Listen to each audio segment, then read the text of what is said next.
Good morning guys! So ngayon pupunta tayo ng Maynila. Pupunta tayo sa agency ko kasi papasa ulit tayo ng panibagong POA contract at cancellation letters dahil sa new job assignment natin sa barko. So yun guys, samahan nyo ako. Pupunta tayo ng agency ko sa Manila, sa may MOA. So salamat. Sige, tara!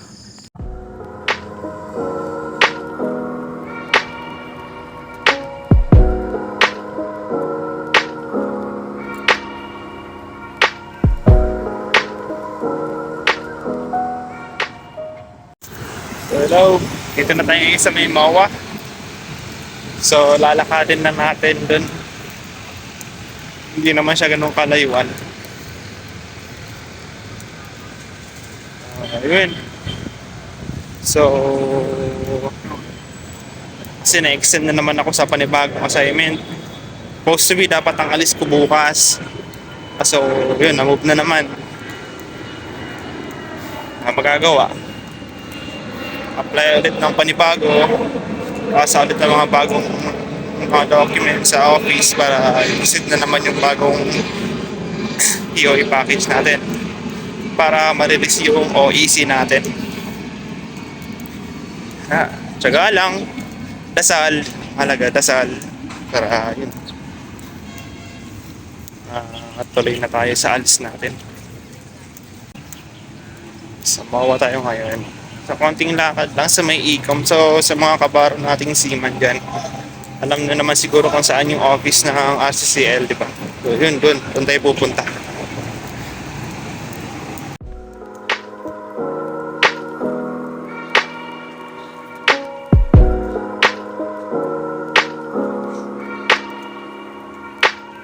Wait tayo doon sa building na yun, doon tayo pupunta.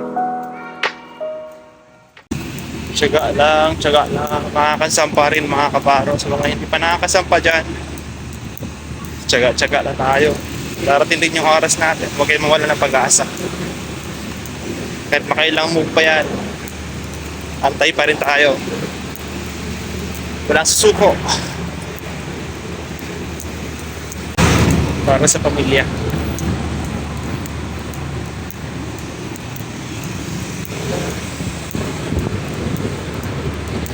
Mahirap papalayo sa pamilya, mahirap mag-ibang bansa. Ako, hindi ko pa talaga mararanasan pa lang case makakalis na ako. So marami talaga nagsabi mahirap, pero yun, kapalit naman magandang kinabukasan ng pamilya mo, titiisin mo. Kasi kung kahit na sanang kitain dito yung sasahurin doon, mas gugustuhin kung hindi na lang umalis, hindi na lang magtrabaho.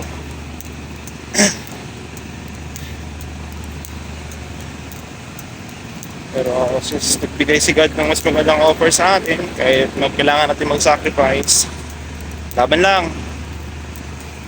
para sa pamilya natin, sa mga mahal natin sa buhay.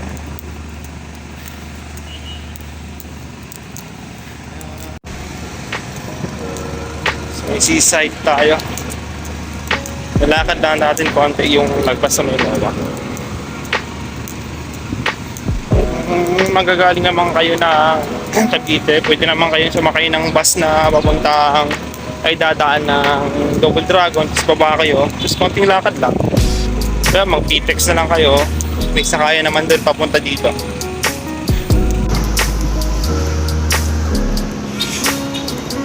So nga pala yung katapat lang din pala ng agency namin yung medical facility ng Health Metrics. So,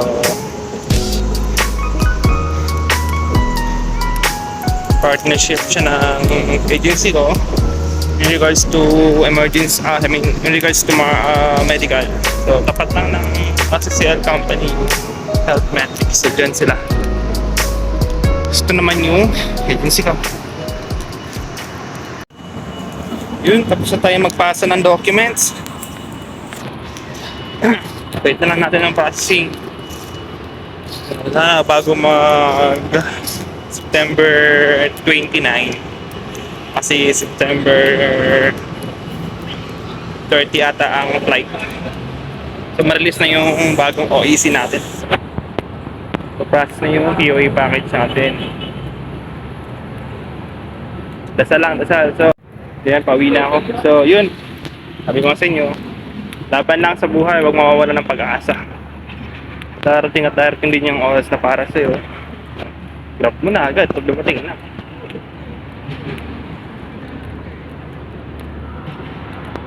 God's perfect time, darating din talaga yan.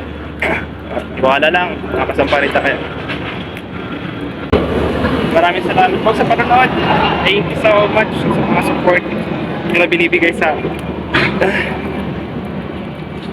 aming mga maliit na content creator. Maraming salamat.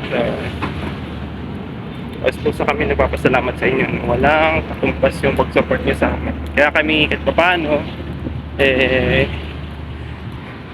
nakakapag-motivate ng sarili namin na magbigay ng mas magandang content. At yung simpleng content lang na ma-entertain kayo. So maraming salamat po sa panonood. So see you next time po ulit. Bye bye!